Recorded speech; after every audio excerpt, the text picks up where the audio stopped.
rai para ngai na peku ipukim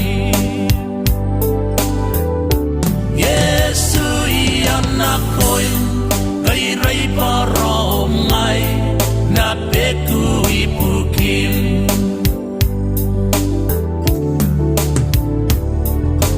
Mai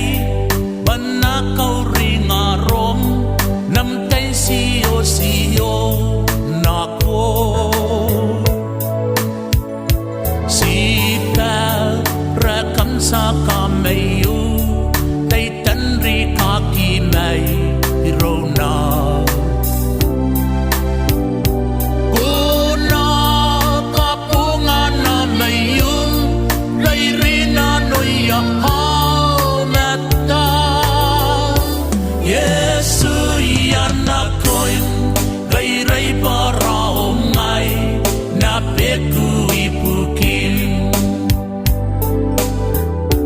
Yesu ianakoin kai rai para ngai na peku ipukim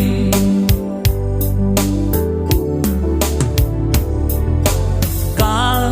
nasite matoa noni makini ko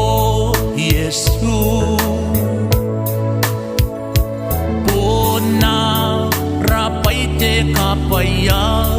te kukurei hau te rau Hake awani mayura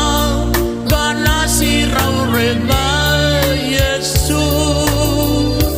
Yesu ianakoin kai rai para ngai na peku ipukim Yesu ianakoin kai rai para ngai na peku ipukim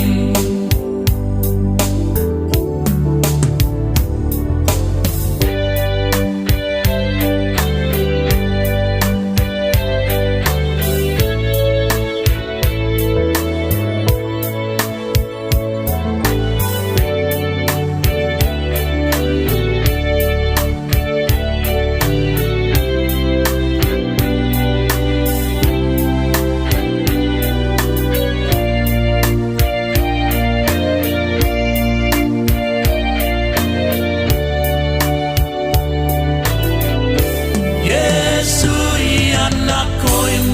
kai rai para ngai na peku ipukim